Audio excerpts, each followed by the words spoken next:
우리가 믿는 예수 그리스도께서는 복음의 샘 그는 되십니다. 우물의 물길로 나온 사마리아 여인에게 예수께서 말씀하셨습니다. 요한복음 4장 13절 14절에 이 물을 마시는 자마다 다시 목마르려니와 내가 주는 물을 마시는 자는 영원히 목마르지 아니하리니 내가 주는 물은 그 속에서 영생하도록 솟아나는 샘물이 되리라 하셨습니다. 그리고 우리 주님께서는요, 무리들에게도 말씀하셨습니다. 요한복음 6장 56절 57절에 내 살을 먹고 내 피를 마시는 자는 내 안에 거하고 나도 그의 안에 거하니 살아계신 아버지께서 나를 보내시며 내가 아버지로 말미암아 사는 것 같이 나를 먹는 그 사람도 나로 말미암아 살리라. 그렇게 말씀하셨습니다. 그렇습니다. 예수 그리스도께서는 우리를 살리셨습니다. 또 우리를 살게 하시는 복음의 샘 근원이 되십니다. 그러기에 우리는 샘 근원에서 마음껏 먹고 마셔서 영원히 목마르지 않는 갈증이나 결핍이 전혀 없는 넘치는 삶을 살 수 있게 된 것입니다. 이 복을 언약의 말씀을 통해서 우리는 받아 누리고 있는 것입니다. 그런데 구약 성경에 나타나는 하나님의 언약이 예수 그리스도께서 이 땅에 오심으로 다 성취되었습니다.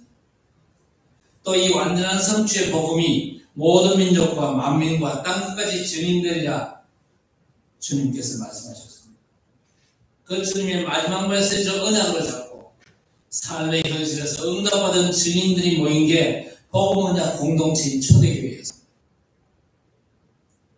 오직의 복음 가진 증인들의 시대, 곧 교회 시대가 활짝 열려진 것입니다. 그리고 교회 시대의 첫 전도자는 바로 사도 베드로였습니다. 베드로에 이어서 평신도 스데반, 오늘 본문의 주인공이죠.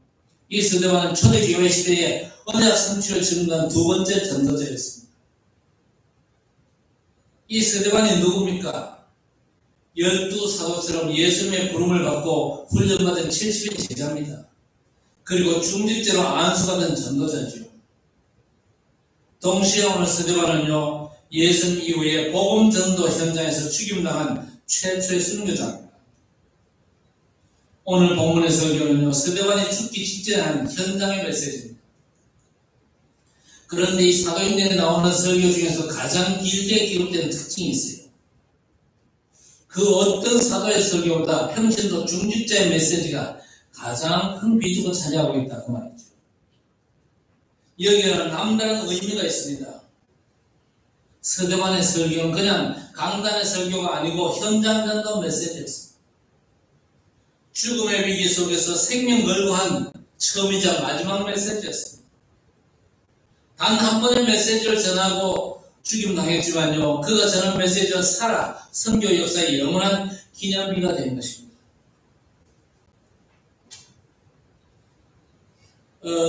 은혜와 권능이 충만한 중직자 스데반이 전도하는 현장에는 언제나 기사와 표적들이 많이 일어났습니다. 마가다락방의 성령 역사가 현장에 그대로 일어났는데 우리 주님께서 약속하신 대로 사도행전 1장 8절에 성취했습니다.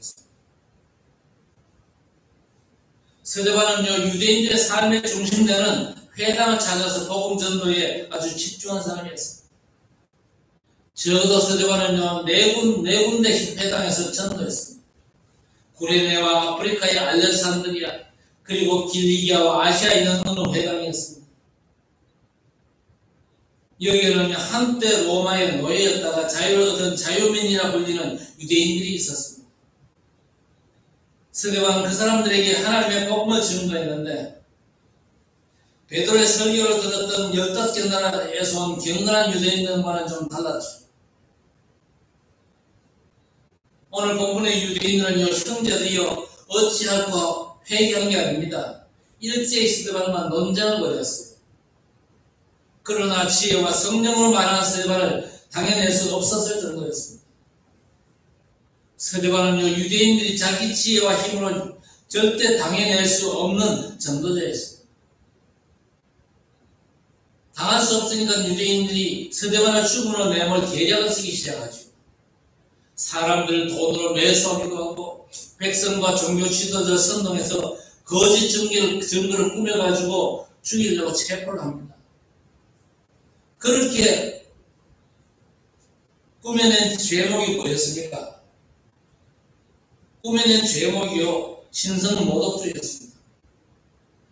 이 신성모독주라는 제목, 유대인들에게만 있는 아주 특이한 제목입니다. 결코 빠져나올 틈도 없는 유대주의자들의 덫으로 몰아넣었던 것입니다. 유대인들에게 절대 용납 못할 신성불가침의 가치가 있는데 그게 뭘까요? 한 분 여호와 하나님, 그리고 예루살렘 성전, 또 모세 율법입니다. 이것 가지고 다른 인종과 민족을 유대인들이 차별을 했던 것입니다. 자기들만이 여호와의 백성이고 하나님의 율법은 우리들에게만 주신 것이고 하나님 계신 거룩한 성전을 우리만 가졌다는 겁니다. 그래서 우리는 선택받은 나라고 특별한 민족이란 자부심으로 살았던 민족이 바로 유대인들이었습니다. 이 중에 하나만 더럽혀도 중죄인이 되어가지고 죽임을 면치 못하죠. 그런데 오늘 유대인들은요, 스데반의 세 가지 전부를 모독했다고 거짓 증거로 뒤집어 씌웠습니다. 그래서 재판자리에 끌고 왔죠.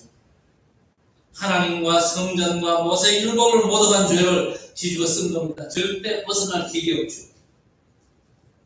꼼짝 죽게 된 운명에 빠졌습니다. 그런데 스데반도 이거 직감을 합니다.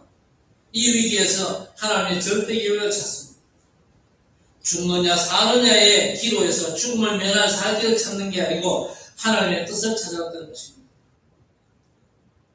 오늘 스데반은요, 주어진 하나님의 절대 여정은 이제 마무리할 시간임을 깨달았습니다. 그래서 구차하게 변명하면서 살 길을 찾은 게 아닙니다. 유대인들을 향해서 하나님께서 주신 언약의 메시지를 증거하기로 아주 작정을 한 것입니다. 메시지를 전하고 죽으리라 작정하고 믿음으로 결단했는데 이 죽음의 위기 앞에서 스데반이 내린 그 결단이 세계 선교의 역사를 뒤집는 그런 분기점이 된 것입니다. 만약에 복음을 증거하지 않고 적당히 변명했더라면요, 그 목숨은 부지할 수 있었겠습니다. 그러나 하나님 나라의 일은 크게 일어나지 않았을 것입니다. 오히려 스데반은 땅의 것이 아니라 하늘의 상급을 바라보고 자신을 온전히 던졌던 것입니다. 전도자는요, 이런 결단이 반드시 필요한 것이죠. 이런 결단 속에 하나님의 역사를 보게 된다 그 말입니다. 자, 그런데 오늘 스데반이 던진 이 메시지는요, 구약 이스라엘 역사를 관통하는 하나의 중요한 흐름을 증거한 것입니다. 이스라엘 역사에 나타난 하나님 언약의 흐름입니다. 아브라함부터 시작해가지고 모세를 이어 다윗에 이르기까지 도도에 흘렀던 하나님의 언약 역사의 본질을 스데반이 증거한 것입니다. 유대인들이 자기들만의 것이라는 여호와의 신앙과 예루살렘 성전 그리고 모세 율법에 대한 하나님의 본뜻을 성경을 인용해가면서 구체적으로 반박을 합니다. 그래서 스데반은 유대인의 신앙과 삶이 얼마나 우리 하나님과 멀리 떨어져 있는가를 강하게 증거한 것입니다. 생명과 맞바꾼 현장의 전도 메시지는요, 유대인들이 정반대로 알고 따르는 것에 대해서 하나님 언약의 본뜻을 알리고 있는 것입니다. 그래서 이 메시지의 핵심 세 가지는 우리 신앙의 발판이 되어야 할 것입니다. 첫째는 뭡니까? 하나님의 활동이나 말씀은 어느 한 민족이나 지역에 제한되지 않는다는 사실을 증거했습니다. 왜 그렇습니까? 하나님은 이스라엘의 하나님만이 아닙니다. 모든 민족의 하나님이시라는 겁니다. 그리고 유대 땅만이 아니라 세상 모든 곳에서 역사하심을 증거하는 겁니다. 우리 인류에게 주신 하나님의 언약도 모든 민족, 모든 지역 어디서나 반드시 성취되는 하나님의 말씀의 약속입니다. 그래서 7장 2절부터 4절까지 하나님께서 메소포타미아와 하란에서 말씀하셨죠. 애굽에서도 요셉과 함께 하셨고 시내산과 광야에서도 하나님께서 말씀으로 모세와 함께 하셨습니다. 그리고 우리 하나님은 어디나 무엇에도 절대 제한받지 않으신 분임을 증거하고 있습니다. 저 애굽과 홍해에서 그리고 광야 사막 한가운데서도 하나님의 말씀은 능력으로 역사하셨습니다. 그리고 자기 백성들을 인도하시고 보호하셨습니다. 언약 성취의 역사는 결코 막힘이 없죠. 그러기에 저와 여러분의 영적 현주소는 내가 어디 있든지 하나님의 언약 안에 있는 줄 알아야 될 것입니다. 그저 우리는 하나님의 언약 안에 있으면 되는 것이죠. 내가 하나님의 언약 안에 있음을 발견하면 되는 것입니다. 바로 이것이 7장 전체 말씀의 핵심입니다. 설교한 메시지의 핵심이죠. 두 번째, 하나님께서 받으시는 예배는 예루살렘 성전이라고 하는 특정 장소에 절대 제한되지 않는다고 증거하고 있습니다. 하나님께서 인정하는 모든 것이 어디든지 거룩한 것이다. 성전이다 그 말이죠. 저 호렙산 가시떨기 뿌리 사라지지 않는 그곳이 거룩한 곳이었습니다. 그래서 하나님께서는 모세에게 발에 신발을 벗으라 그랬습니다. 광야길 성막 가운데서 하나님께서 하나님의 백성들을 만나셨어요. 그리고 이스라엘 백성은 그곳에서 우리 하나님께 예배했던 것입니다. 그래서 광야길 성막은요, 예배하기에 가장 적합한 곳이었습니다. 그리고 이스라엘 백성은 성막에서 일어나는 하나님의 역사를 따라 여정을 가고 장막을 치고 거주했던 그곳들이 광야교회였습니다. 거기에서 모세는 살아있는 말씀을 받아서 자기 백성들에게 던졌던 것입니다. 비록 나중에 다윗이 준비하고 그 아들 솔로몬이 성전을 지었지만요, 하나님께서는 그곳에만 머무는 분이 아니고 어디나 계시고 어디서나 역사하신 분이라고 증거하고 있습니다. 오늘 46절 48절에 다윗이 하나님 앞에서 은혜를 받아 야곱의 집을 위하여 하나님의 처소를 준비하게 하여 달라고 하더니 솔로몬이 그를 위하여 집을 지었느니라. 그러나 지극히 높으시는 이는 손으로 지은 곳에 계시지 아니하시라니 그랬습니다. 유대인들이나 지금의 종교인들도 똑같습니다. 그러나 오늘 서대반은요, 성경을 통해서 우리 하나님께서 어느 특정한 장소 한 곳에만 머무는 분이 아니죠. 어디나 계시는 하나님이심을 증거한 것입니다. 유대인의 잘못된 생각이 하나님의 언약의 말씀과 다르다면서 하나님께서 임하시는 그곳이 거룩한 곳이요 성전이라는 것입니다. 더 나아가 예수님을 그리스도로 믿고 영접하여 하나님의 자녀된 우리가 바로 성전입니다. 하나님의 성령께서 거하는 곳이라 하겠습니다. 고린도전서 3장 16절에 분명히 말씀하시죠. 우리 자신이 하나님의 성전이며 성령께서 거하시는 곳임을 아는 자가 그리스도의 몸을 이루는 교회에서 함께 예배한 때에 바로 거기에 하나님의 나라의 일이 지금 일어나는 것입니다. 우리가 누굽니까? 주님의 몸을 이루는 교회입니다. 그래서 우리는 교회로서 하나님 안에서 하나가 되는 것이죠. 세 번째, 유대인들은 하나님께서 보내신 선지자 끊임없이 거부했고 마침내는 하나님께서 보내신 그리스도까지 죽였다고 증거합니다. 그래서 오늘 51절 53절에 목이 곧고 마음과 귀에 할례를 받지 못한 사람들아, 너희도 너희 조상들과 같이 항상 성령을 거스르는도다. 너희 조상들이 선지자들 중에 누구를 받게 하지 아니하였느냐? 의인이 오시니라. 예관자들을 그들이 죽였고 이제 너희는 그 의인을 잡아준 자여 살인한 자가 되나니 너희는 천사가 전한 율법을 받고도 지키지 아니하였도다. 이제 마지막으로 스데반은요, 유대인들이 까마득하게 잊어버린 조상들의 죄를 지적합니다. 그리고 그 죄를 너희들은 더 큰 죄를 지었다. 그게 뭐냐? 선지자가 오리라 예언한 의인 곧 그리스도를 죽였다고 지적을 하죠. 바로 이게 이스라엘의 반역의 역사인 것입니다.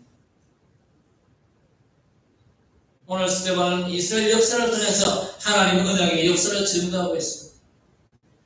하나님께서 이스라엘 백성들 그 조상들과 맺은 언약을 다 지키시는데 이스라엘은 계속해서 언약을 저버리고 우상을 숭배했던 것입니다. 하나님께서 주신 말씀 증거하는 선지자들까지도 다 거부했고 나중에는 말씀이신 그리스도까지 죽였다고 지적을 한 것입니다. 자, 여기까지 말씀할 때 유대인들 마음에 찔려 이를 갈았다고 했습니다. 마음에 찔려서는 회개해야 되죠. 그런데 유대인들은요, 마음에 찔려 이를 갈았어요. 오늘 스데반도 베드로처럼 예수 그리스도를 죽인 줄을 회개하고 구원받으라고 유대인들을 또 영적으로 인도하고 싶었지만 유대인들은 귀를 막습니다. 더 이상 들으려 하지 않습니다. 도리어 큰 소리 지르면서 일제히 달려들어 성 밖으로 내치고 돌로 치기 시작하죠. 사울이라는 청년을 증인으로 세우고 그 발 앞에 옷을 벗어두고 일제히 돌을 던졌습니다.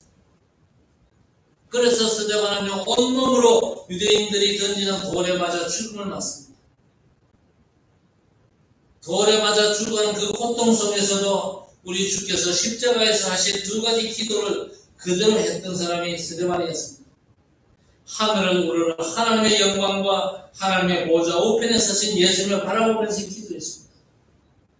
전도자가 고난당할 때, 순교할 때에 하늘을 우러르면요 하나님의 영광과 하나님의 보좌 우편에 서신 예수님을 볼 수 있는 눈이 열리는 거예요. 그래서 뭐라고 기도합니까? 오늘 59절에 주 예수여 내 영혼을 받으시옵소서. 60절에 주여 이 죄를 그들에게 돌리지 마옵소서. 그렇게 기도합니다. 그렇게 기도하고 죽었던 것이죠.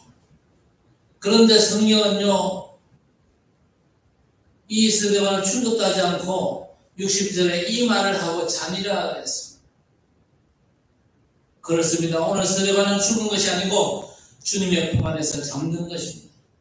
요한복음 11장 25절 26절에 나는 부활이요 생명이니 나를 믿는 자는 죽어도 살겠고 무릇 살아서 나를 믿는 자는 영원히 죽지 아니하리라 했습니다. 오늘 스데반은 처음이자 마지막으로 전 유대인들 현장에서 복음 전도 메시지를 딱 한 번 하고 승리한 사람입니다. 한 번의 전도 메시지와 생명을 맞바꾼 평신도 중직자 전도자였습니다. 스데반은 전도 현장에서 순교한 최초의 전도자가 되었습니다. 한 번의 전도 메시지는요 자기 생명보다 더 가치 있음을 알았던 전도자가 바로 스데반이었습니다. 복음과 자기 생명을 맞바꾼 오직 복음 완전 복음의 증인이었습니다. 이런 중직자 전도자가 일어나기를 주의 이름으로 축복합니다. 그런데 중직자 전도자 스데반은 순교로 세계 구원의 길을 열었습니다. 우리 하나님께서는 스데반의 죽음을 받으셨습니다. 그를 산 제물로 세계 선교의 문을 활짝 여셨습니다. 복음을 위해서 던진 죽음은요 생명의 불길을 지킵니다. 그 불길은 사방으로 먼저 나가게 되는 것입니다. 그래서 사도행전 8장 2절에 보니까 그날에 예루살렘에 있는 교회에 큰 박해가 있어 사도 외에는 다 유대와 사마리아 모든 땅으로 흩어지니라 했습니다. 스데반의 전도는요 큰 박해를 불러왔습니다. 사도 외에 수많은 제자들이 사방으로 흩어졌어요. 제자들이 흩어진 것은요 도망친 게 아닙니다. 숨어든 것도 아닙니다. 하나님의 역사를 따라 움직인 것입니다. 이 흩어진 자들 모두는요 마지막 약속인 사도행전 1장 8절의 말씀대로 예루살렘에서 일어난 박해를 이용해서 유대와 사마리아 땅 끝까지 복음 전가는 하나님의 시간표를 봤던 것입니다. 세계를 복음하시는 하나님의 절대 여정을 보고 아주 능동적으로 움직이는 모습을 보게 되는 것입니다. 도망도 숨어든 것도 아닙니다. 흩어지리라 했습니다. 스데반의 죽음이 초대교회 제자들로 하여금 세계 현장을 살리는 성삼위 하나님의 역사를 따르게 만든 것입니다. 이 흩어진 자들이 예루살렘이 아니라 근처 온 유대로 복음 가지고 들어간 것이죠. 천여년 동안 왕래도 없이 버려진 재앙지대의 사마리아로 들어갑니다. 거기서 빌립이 전한 예수 그리스도의 복음으로 사마리아는 큰 기쁨의 도성으로 바뀌었습니다. 그리고 광야에서 만난 에티오피아 내시를 통해서 저 아프리카 검은 대륙으로 복음이 들어가게 된 것입니다. 이제는 그 복음이 땅끝을 향해서 나아가게 되죠.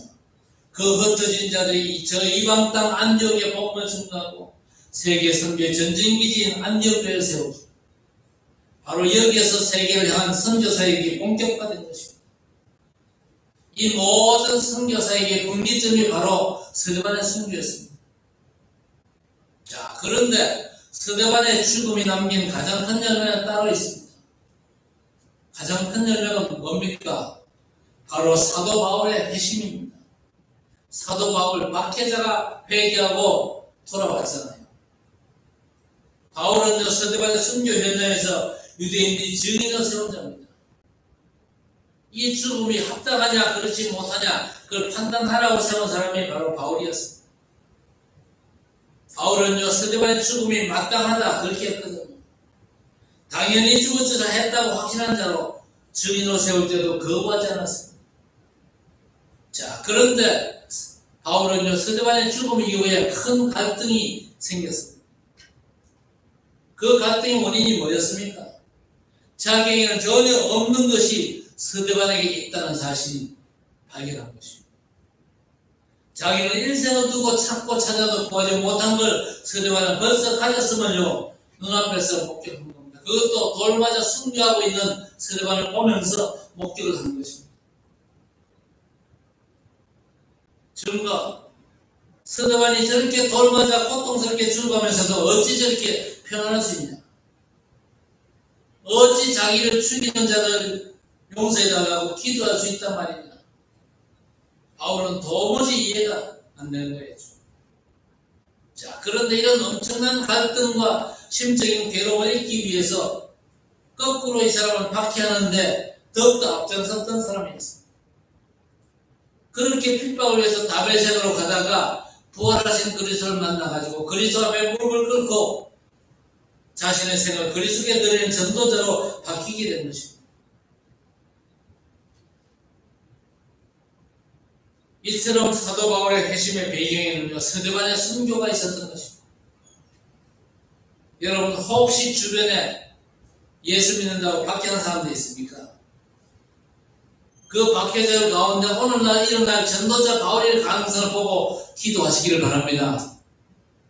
아무리 박해한다 할지라도 하나님의 성령께서 뒤집으시면요, 그 사람이 어떻게 바뀔지 몰라요. 그 사람이 오늘날의 세계복음을 바울이 될 가능성은 전혀 우리가 부인할 수가 없는 것입니다. 오늘 스데반은요, 한 번의 메시지 후에 죽임을 당했지만요, 그 열매는 수많은 열매로 나타난다는 것입니다. 마치 하늘의 밀알이 땅에 떨어져 썩으면 많은 열매를 맺는 것 같이 스데반의 순교는요, 세계 선교의 흐름을 바꾸는 큰 열매를 남긴 것입니다. 이 땅에 살고 있는 모든 인생은요, 누구나 한 번은 죽잖아요. 그리고 그 죽음을 모두가 두려워합니다. 그러니까 사람들 전체가 죽음에 사로잡혀 살아가고 있지 않습니까? 그러나 사망 권세를 이기고 부활하신 예수 그리스도를 믿는 자는요, 죽음이 끝이 아닙니다. 하나님과 함께하는 영생의 시작이거든요. 그래서 누구든지 하나님의 언약의 완성이신 예수 그리스도 안에 있는 자는요, 죽음을 넘어 저 하나님의 나라로 살아가게 되는 것입니다. 오늘 순교자의 그 여정 속에서 돌마다 고통스럽게 죽어가면서도 하나님의 영광과 하나님 모두 우편에 서신 만왕의 왕 되신 그리스도를 바라보고 세상을 이기고 현장 살리는 복음의 사람으로 승리했던 이 스데반의 마지막 삶이 저와 여러분의 삶이 되었으면 좋겠습니다. 그렇다고 해서 돌 맞아 죽어라, 그 얘기는 절대 아닙니다. 현장에서 복음 전하다가 내가 돌 맞아 죽는 한이 있다 할지라도 나는 전도자의 삶을 살겠다, 결단하시고 믿음으로 도전하시기를 바랍니다. 오늘날 전도자의 삶은요, 박해받고 죽을 수도 있지만요, 오히려 전도자로서 현장에 복음 증거하고 사는 그 삶 자체를 하나님이 더 기뻐하십니다.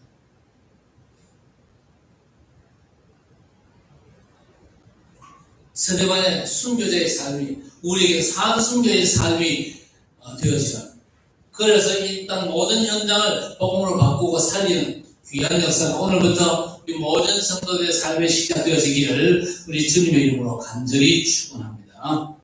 하나님, 언약 성취를 증거한 스데반의 인생 여정이 우리 모두의 인생 여정이 되게 해 주옵소서. 부족하고 연약한 우리의 삶이 전능하신 하나님의 손에 잡혀 언약 성취의 주역들이 되게 해 주옵소서. 단 한 번의 메시지를 전하고 순교한 스데반의 삶이 우리의 삶에도 재현되게 하사 예수께서 인생 문제 해답 그리스도심이 분명하게 증거되는 전도자의 삶을 살게 해 주옵소서. 어떤 순간에도 보좌의 완전한 비밀을 누린 전도자로 우뚝 서게 하옵소서.